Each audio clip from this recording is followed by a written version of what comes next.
A paz do Senhor, amém? Boa noite. Boa noite, amém? O pessoal não fala boa. Eu sempre esqueço que o pessoal não fala boa noite, só fala amém. Amém, irmãos? Que bom que você veio, que bom que você está aqui. Eu creio que o Senhor ele tem algo para falar aos nossos corações nessa noite. Eu tenho uma mensagem breve para compartilhar com vocês. E eu creio que o Senhor, assim como Ele falou comigo, Ele vai falar com você também. Amém? Abra suas Bíblias em Êxodo, capítulo 33. É água, tá, gente? Não é café, não.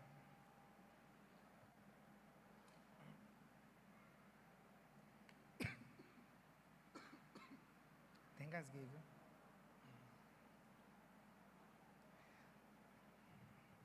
Êxodo, capítulo 33. É uma mensagem que eu já ministrei ela em um outro momento, enquanto eu estava orando, lendo, né? A gente recebeu a notícia, o pedido chamado com urgência, mas o Senhor, Ele trouxe ela ao meu coração, e eu entendi que o Senhor, Ele tinha para compartilhar isso com a gente. Todo mundo achou? Êxodo 33. Nós vamos ler a partir do versículo 7. Êxodo 33, 7. Eu costumo construir a mensagem um pouquinho mais devagar, então daqui a pouco eu dou uns gritos para você não dormir, tá? Mas fica comigo, amém? Êxodo 33, 7 diz assim: Moisés costumava montar uma tenda do lado de fora do acampamento. Eu acho que eu estou na NVT. Moisés costumava montar uma tenda do lado de fora do acampamento. Ele a chamava de tenda do encontro. Diga, tenda do encontro. Quem quisesse consultar a Deus ia à tenda, fora do acampamento. Sempre que Moisés ia até lá, todo o povo se levantava, ficava de pé à entrada de suas tendas, observando até que ele entrasse na tenda. Assim que Moisés entrava, a coluna de nuvem descia e ficava à entrada da tenda, enquanto o Senhor falava com Moisés. Quando o povo via a coluna de nuvem parada à entrada da tenda, todos prestavam adoração de pé, cada qual na entrada da sua própria tenda. O Senhor falava com Moisés face a face, como quem fala com seu amigo. Depois, Moisés voltava ao acampamento, mas Josué, filho de Num, que lhe servia como auxiliar, não se afastava da tenda. Amém? O capítulo 33 de Êxodo, a gente costuma dizer que ele eu chamo de consequência, né? Esses tempos atrás a gente estava na mesa conversando com alguns amigos, e conversando a gente usou a analogia, estávamos com um copo, e conversando a gente falou, o copo estava vazio, você resolveu encher com as suas escolhas, e agora tem que beber esse copão de consequência, né? Êxodo 33, ele é a consequência de alguns movimentos, decisões e colocações do povo de Israel. Êxodo 33, ele vai ser um Deus se posicionando e mostrando para o povo que pecado tem consequência. E algumas consequências às vezes são até piores do que a morte. Vamos falar sobre isso. Daqui a pouco eu grito, cuidado para não aumentar muito não, senão daqui a pouco eu vou começar a gritar aqui, o povo vai se assustar.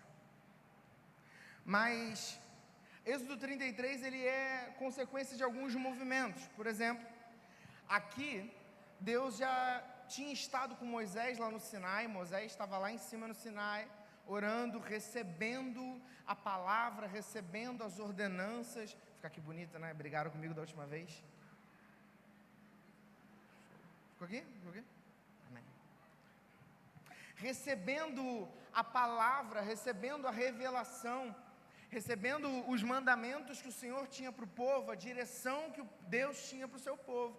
Ali no 32, o 32:16 vai dizer que as tábuas eram obras do próprio Deus, porque Ele fez com as suas próprias mãos. Então, Êxodo 33, E olha só que incrível, anota isso aí que é importante. Êxodo 33 vem depois do 32. Pegou? Essa é importante. Por quê? Porque 33 é consequência de posições que eles tomaram no 32.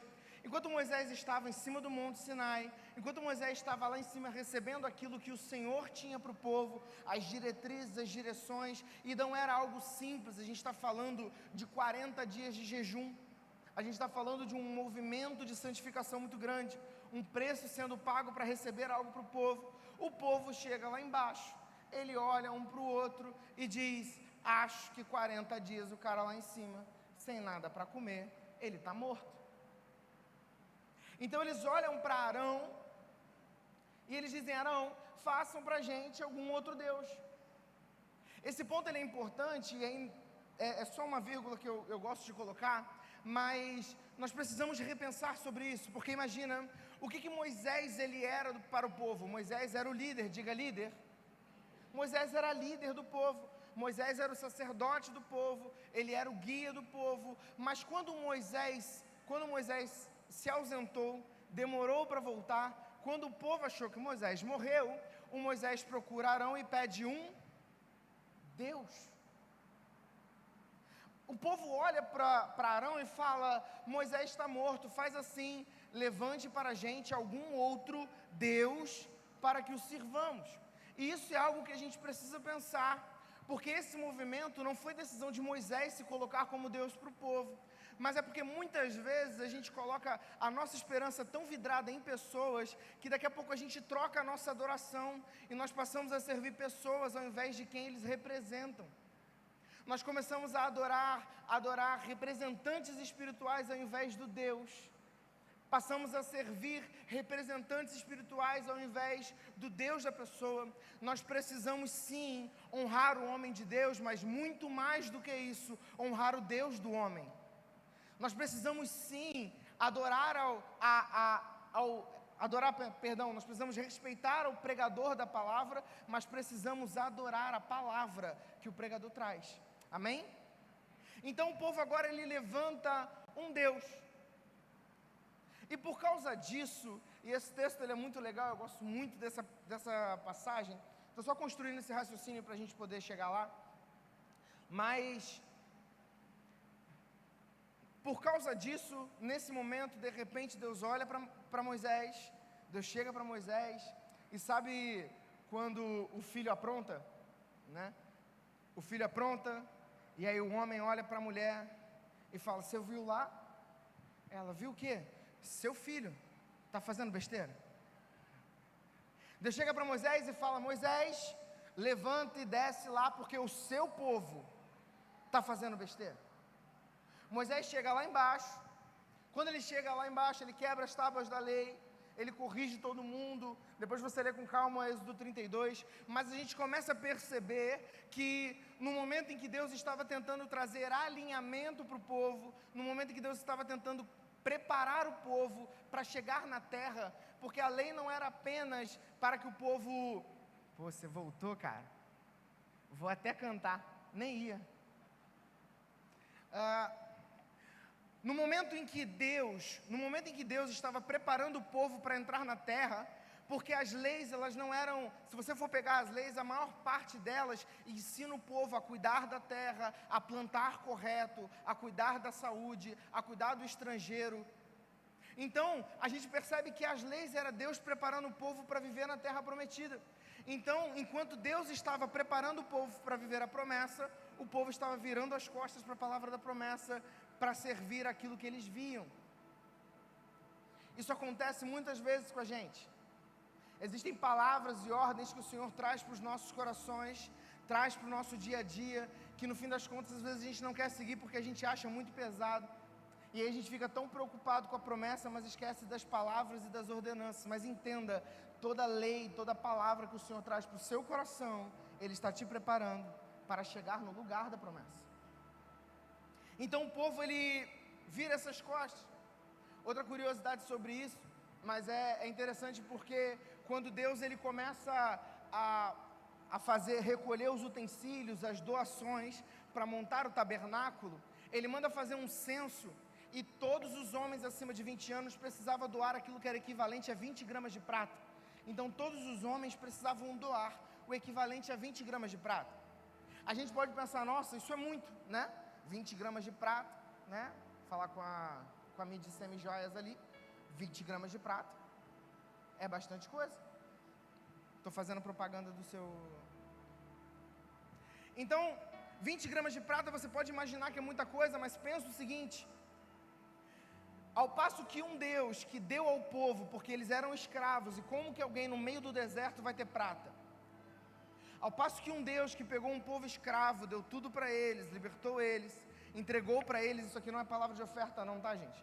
Mas ao passo que um Deus que deu muito para eles e disse, então, eu quero 20 gramas de prata, eles viram as costas para esse Deus, porque acham que é pedir demais, e resolvem pedir para Arão para fazer um Deus para si mesmo. E o que Arão pede? Tudo. Pega todos os colares, os brincos, as pulseiras, os pendentes, e fizeram para eles o quê? Um novilho, uma escultura de ouro, que quando Moisés pega, destrói, e eles não recebem nada em troca. Às vezes a gente olha para Israel e a gente começa a julgar o povo, dizendo, povo ruim, né? Raça ruim, povo de dura cerviz, povo idólatra. Mas a gente começa a perceber que nós fazemos o mesmo movimento. Às vezes nós achamos que Deus está pedindo demais, nós achamos que é muito, e aí a gente resolve não entregar aquilo que o Senhor pede. Aí nos esforçamos muito para servir a nossa carne, o nosso ego, que nunca nos trouxe nada, nunca satisfez, nunca trouxe nada. Uma mensagem de esperança essa noite. Então, nós precisamos entender isso. Êxodo 33, então, ele é a consequência de um povo que resolveu virar as costas para a palavra, um povo que resolveu virar as costas para o Senhor. Êxodo 33, ele é uma consequência. E qual consequência é essa? O texto que nós lemos vai dizer que Moisés deu por ordem do Senhor, mas Moisés ele coloca a tenda aonde ficava a arca, onde ficava a presença do Senhor, ele coloca ela do lado de fora do arraial. Para você talvez isso possa ainda não fazer tanto sentido, porque que é tão ruim a tenda não estar no meio do povo, estar do lado de fora, mas isso aponta para uma crítica muito grande. Por quê? Porque em 2 Samuel 7, versículos 6 e 7, Deus ele vai falar com Davi, e ele começa a contar para Davi dizendo, eu sempre optei, quando Davi quis fazer um templo para ele vai dizer, eu sempre optei habitar em tendas para que eu pudesse estar no meio do meu povo. Então Deus estava dizendo, eu optei estar em tendas para que eu pudesse estar no meio do meu povo, e onde o meu povo fosse, eu pudesse estar com eles. Então, quando Deus ele decide sair do arraial, isso é um ponto de acusação contra o povo. Quando a gente vai lá para Apocalipse 21, versículo 3, vai dizer, este é o tabernáculo de Deus para com os homens, pois com eles habitará e estará no meio deles. Porque a presença do Senhor, o objetivo do Senhor, e foi por isso que Cristo morreu na cruz, para que o Espírito Santo habitasse em nós, não fora. Então a gente começa a perceber que a tenda do lado de fora era uma acusação contra o povo. A tenda do lado de fora do arraial era uma acusação contra o povo. Porque Deus ele sempre planejou habitar em meio ao seu povo. Mas a pergunta é, por que agora então a arca começa a habitar do lado de fora e não dentro? Por que agora precisa estar fora do arraial, fora da congregação? Por que isso precisou acontecer? Isaías 59, versículo 1 e 2 vai dizer, eis que as minhas mãos não estão encolhidas para que eu não possa abençoar, nem os meus ouvidos agravados para que eu não possa ouvir. Mas o versículo 2 vai dizer, porém, os vossos pecados fazem separação entre mim e vocês. Ou seja, Deus ele se manifesta para habitar no meio do seu povo. Porém, o pecado do povo gera um afastamento entre Deus e os homens. É importante a gente entender que não é Deus que se afasta dos homens. Quando você vai ler sobre a queda, você percebe que Deus ia todos os dias na viração estar com Adão e Eva. Todos os dias na viração Deus ia estar com Adão e Eva. Quando Adão e Eva pecam, o que Deus vai fazer no dia seguinte?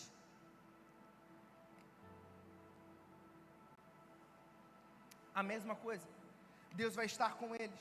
Qual que é a diferença? Quem que não estava lá? Porque o nosso pecado gera um afastamento. Mas não um afastamento de Deus para o homem, mas um afastamento do homem. Então agora, quando Deus ele coloca a tenda do lado de fora, Ele está dizendo para o povo, Ele está dizendo, ei, esse distanciamento aqui foi responsabilidade sua. Esse afastamento aqui foi consequência das suas escolhas. Esse afastamento foi decisão sua.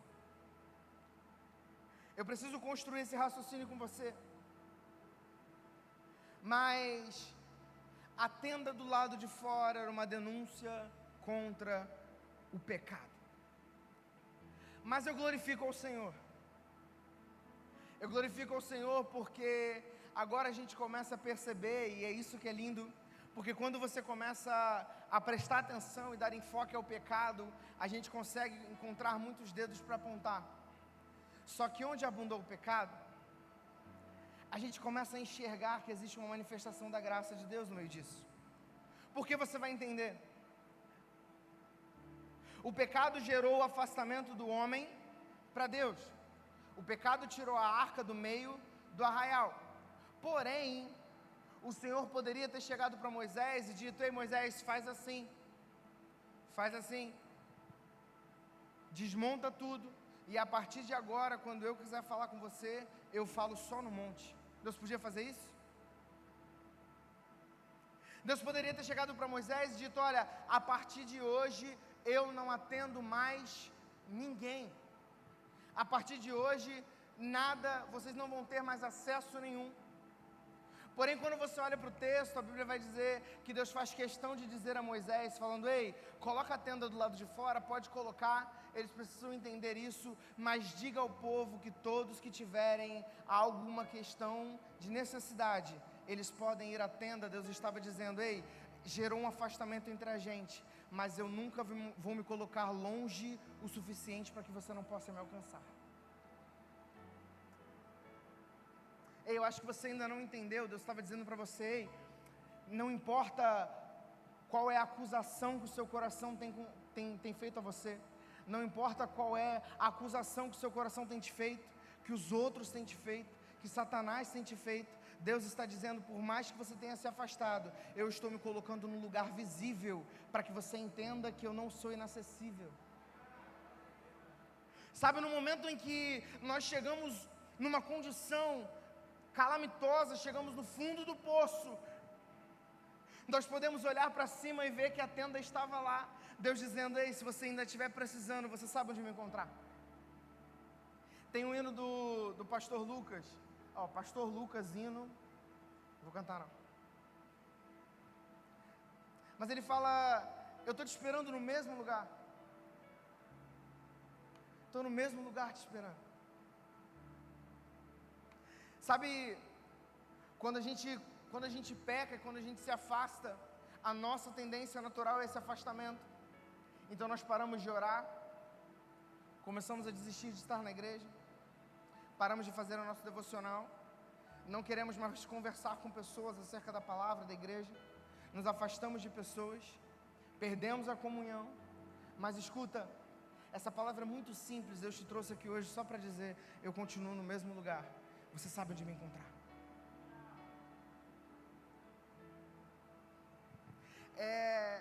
Em Jeremias 29, o texto, ele recebe o título de Carta aos Exilados. Carta aos Exilados. Diga, Carta aos Exilados. Que bom que vocês estão com voz de animado.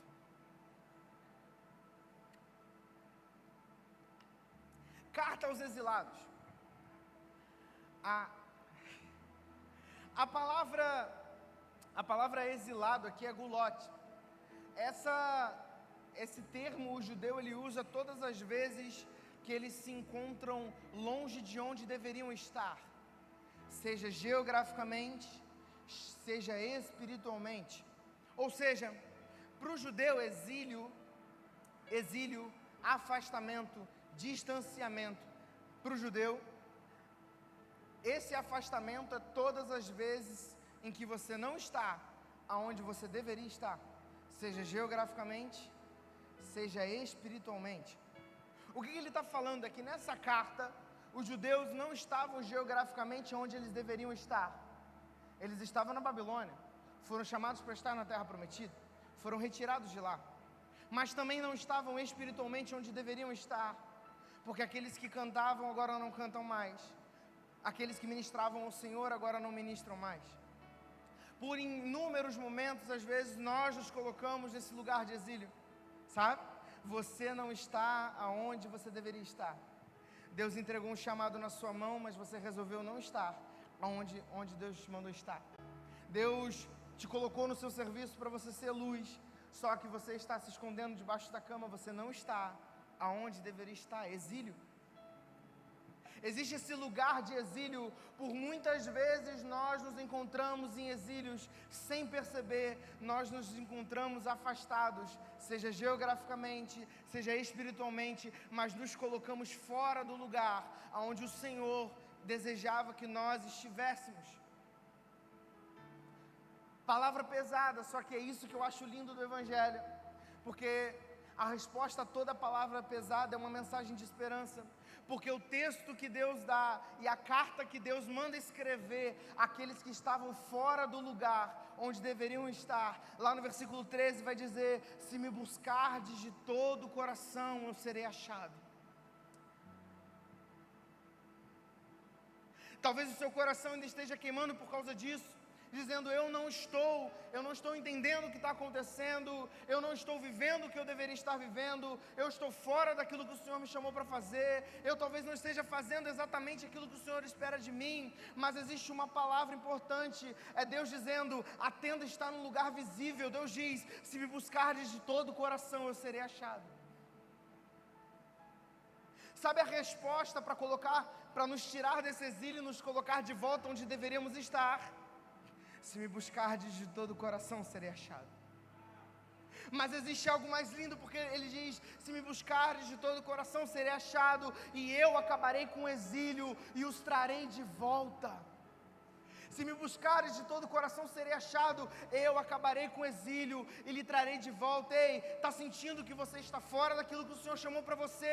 Busque a Ele de todo o coração, porque quem te coloca no lugar de novo é Deus. Não são suas forças que vão te colocar de volta no caminho, não é a sua capacidade, não são suas estratégias. Estávamos na quinta-feira ali fora conversando, e durante a conversa nós estávamos conversando sobre a vontade de Deus, e falamos sobre a gravidade. O que é a gravidade? A gravidade é a força que puxa todas as coisas para o centro, não é para baixo. A gravidade, ela não puxa as coisas para baixo, elas puxam as coisas para o centro. Ela corrige o fluxo natural das coisas.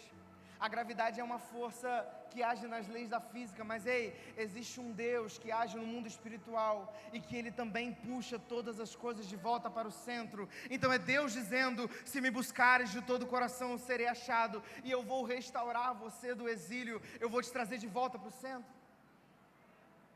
É Deus trazendo um conceito, Deus trazendo um conserto, Deus mudando a visão para o povo. Ele está dizendo: para todo o povo afastado existe uma carta. Olha para a pessoa que está do seu lado e diga: tem uma carta escrita para você. Agora você responde para ela: está repreendido que eu não estou no exílio?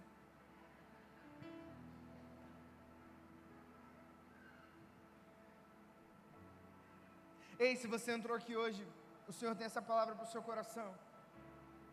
Ele está tirando muitos de nós do exílio hoje. Você que não está se posicionando como deveria. Você que não está vivendo aquilo que o Senhor te chamou para fazer, e Deus vai te pegar hoje. Deus vai te pegar hoje. Ele vai te trazer de volta. Então, a gente começa a perceber que esse movimento de retorno não é por exaltação pessoal. Não, é Deus corrigindo o fluxo daquilo que Ele sonhou para você. É Deus corrigindo o fluxo daquilo que Ele trouxe para você. Então agora, quando a tenda está do lado de fora, a tenda está posta, agora é Deus fazendo o povo, Deus dizendo: ei, eu já me posicionei no lugar correto, as coisas já estão preparadas do jeito que deveriam, as coisas já estão prontas, o que eu preciso fazer?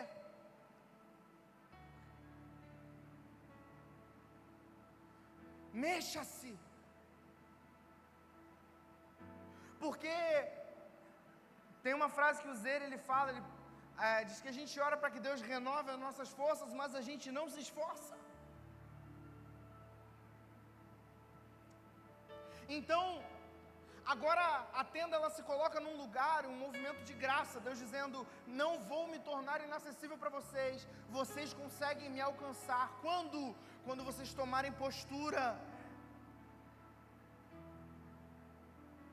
Só que não era simples. E por que era tão difícil? Porque a gente começa a entender que a arca da aliança, quando a gente entende que ela estava do lado de fora, a gente começa a entender quem que eram as pessoas que precisavam sair do arraial. Quem que precisava ir para fora do arraial? Aqueles que eram ritualmente impuros precisavam sair do arraial por um tempo. Os leprosos precisavam sair do arraial. E aqueles que cometiam pecado para a morte eram levados para fora do arraial. Ou seja, sair do arraial era um lugar de vergonha e exposição. E é isso que torna tão difícil. Porque para a gente é muito fácil. A gente está escondido no nosso cantinho, fora da exposição, fora da visibilidade. Ninguém me vê, ninguém me julga. Quem não é visto não é lembrado. E aí agora o Senhor está dizendo: ei, você quer que as coisas voltem para o centro? Você terá que se expor.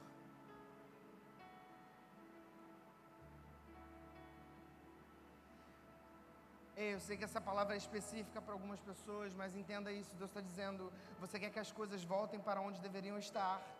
Você vai ter que se expor. Porque o medo da exposição até agora te trouxe até onde você está. Mas a tenda está num lugar onde você não pode ficar escondido no meio da multidão. Você precisa se esconder aonde a presença está. Você vai ter que se expor. Imagina esse movimento, e por que a gente pensa que seria tão complicado então fazer esse movimento de sair? Por quê? Porque eu falo essa frase direto para as pessoas: quem não se expressa abre margem para interpretação. Então imagina você saindo, ou o homem saindo de casa, indo até a tenda para clamar pela sua família, ele indo para algum lugar, só que a questão é o que os outros estariam pensando dele. Será que está com lepra? Aquela mulher, será que ela está impura? Só que sabe qual é o problema?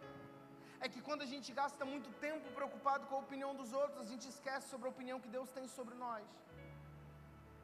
E o que governa a sua vida não é o que os outros falam, mas a palavra de um Deus que criou o universo. Enquanto você estiver com medo daquilo que falarão a seu respeito, as coisas não voltarão para o centro. Porque a gente vai ficar escondido na boa opinião das pessoas e vai se esquecer daquilo que o Senhor tem falado sobre a gente. Por que eu tenho batido tanto na tecla de sair do arraial? Coloca pra gente Hebreus capítulo 13.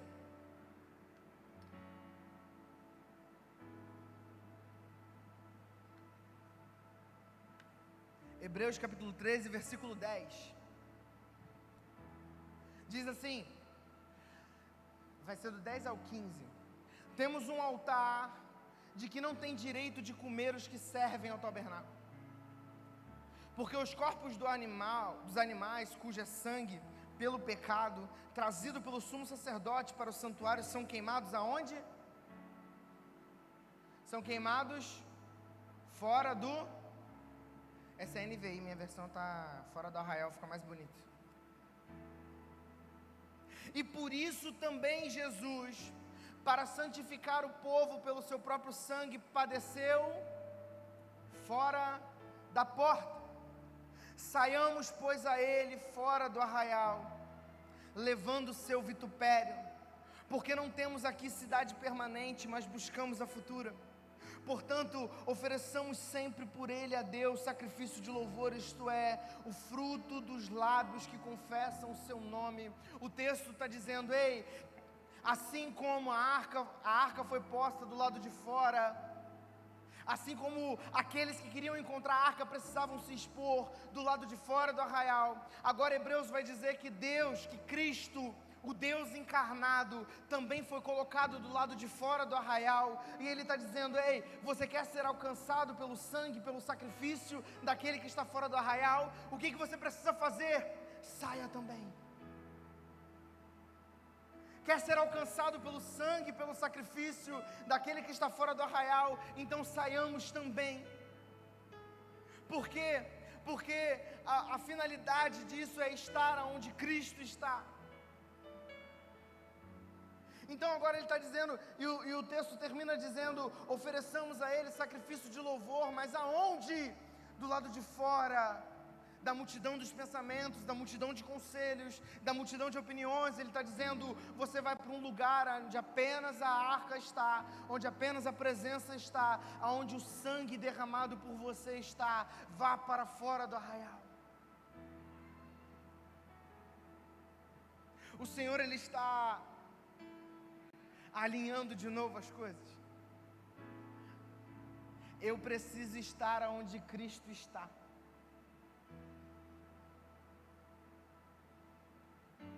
A gente estava conversando outro dia sobre João Batista. Quem que era João Batista?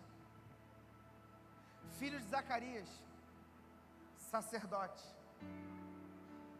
Se ele era filho de sacerdote, João Batista era sacerdote. E sacerdote servia aonde? Onde que João Batista precisava estar? Mas o templo estava corrompido. Então João Batista resolve se colocar aonde? No deserto. Como filho de sacerdote, ele deveria usar roupas de linho, mas resolveu vestir pele de camelo.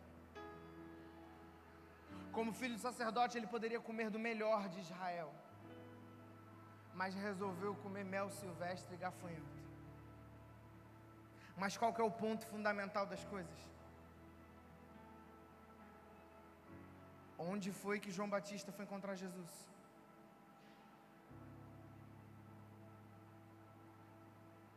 Ele foi encontrar Jesus onde ele se posicionou para estar. Porque se Jesus não estiver no templo, nós não estaremos no templo. Se Cristo não estiver na terra prometida, a terra prometida não faz sentido. Não sei se você está entendendo, mas ei, se Cristo não estiver no emprego que você está esperando, não faz sentido você estar nele. Se Cristo não está nessa promoção que você tanto busca, não faz sentido buscar por ela. Se Cristo não estiver como cabeça do ministério que você tanto ora, não faz sentido estar nele. Se Cristo não estiver como cabeça da célula que você ora ao Senhor para estar nela, não faz sentido estar nela. Não faz sentido viver um evangelho sem Cristo. Não faz sentido estar onde Cristo não está. Então escuta isso. Ele está dizendo, ei, se Cristo estiver fora do arraial, nós sairemos do arraial. O que nós não podemos fazer é estar onde Cristo não está. Então agora a gente começa a olhar para isso. Nós precisamos ter coragem para sair de onde nós estamos e ir para onde o Senhor espera que estejamos.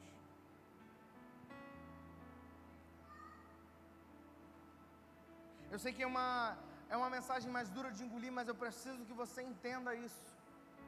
Tenha coragem para mudar. Tenha coragem para se posicionar. Tenha coragem para sair do lugar de conforto e ir para onde o Senhor está esperando que você esteja. Existem pessoas com chamados missionários sentados no banco porque não tiveram coragem. Existem pastores com chamado, mas está faltando coragem de assumir. Existem líderes, existem profetas que estão com medo. Ei, se Deus nos quisesse com medo, Ele não tinha nos dado o Espírito Santo. Tenha coragem para mudar. Tenha coragem para se posicionar dentro de casa. Ei, alguns de nós às vezes estamos passando por problemas, mas temos medo de pedir ajuda. Temos medo de pedir socorro. Temos medo de levantar a mão. Temos medo de olhar para o nosso irmão e falar: me ajuda, porque estou cansado.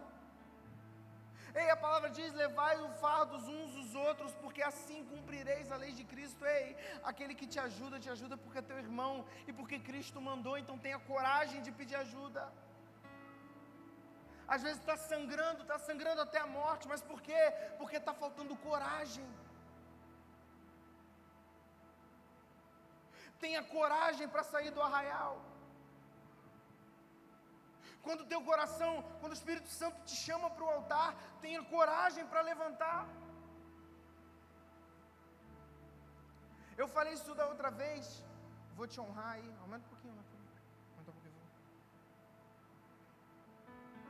Está em qual tom? Lá. Eu falei isso da outra vez, essa frase, que é uma frase que me pegou muito, é que nós somos muito medrosos, e algumas decisões nós só vamos tomar quando a nossa necessidade for maior que o nosso orgulho. Algumas decisões nós só vamos tomar quando a nossa necessidade for maior que o nosso orgulho. O texto que nós lemos vai dizer que todos aqueles que tinham uma petição, iam até a tenda.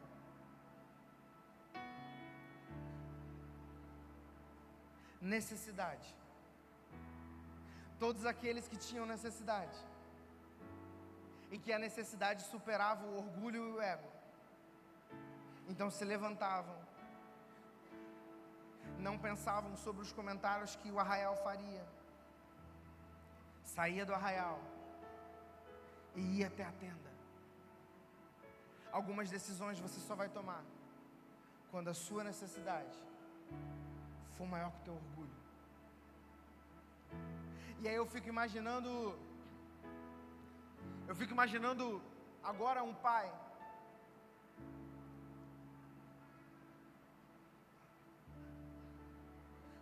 precisando de um milagre para o seu filho.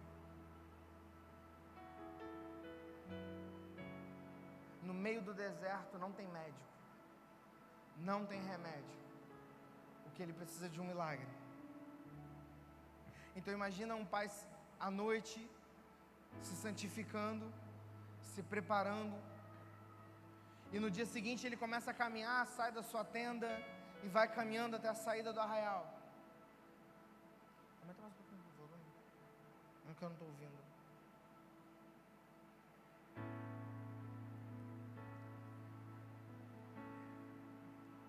E aí agora esse pai, ele sai da tenda da sua casa e começa a ir em direção à tenda do encontro.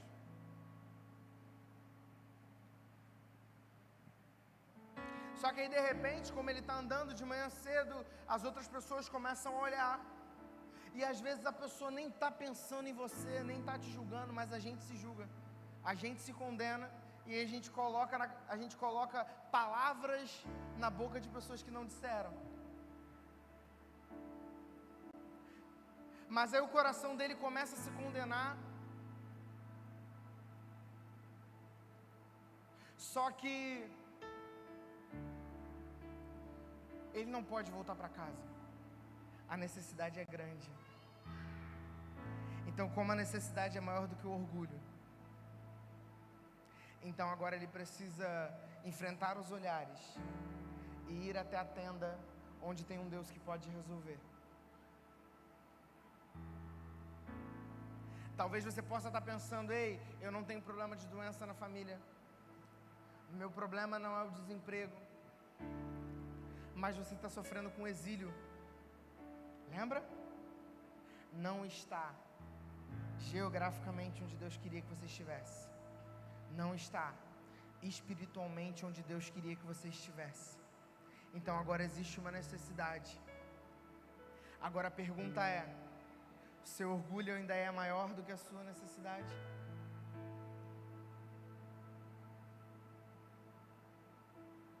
Será que ainda existem os medos do que os outros estarão dizendo? Do julgamento de quem te convidou? Será que ainda existe em nós? Ou será que nós já compreendemos que existe uma necessidade espiritual muito maior do que qualquer necessidade física? Então, se fosse eu saindo do arraial para confrontar todas as palavras de julgamento, eu cantaria uma canção com essa voz linda que o Senhor me deu. Mas eu, contra todos os julgamentos, eu fecharia meu olho e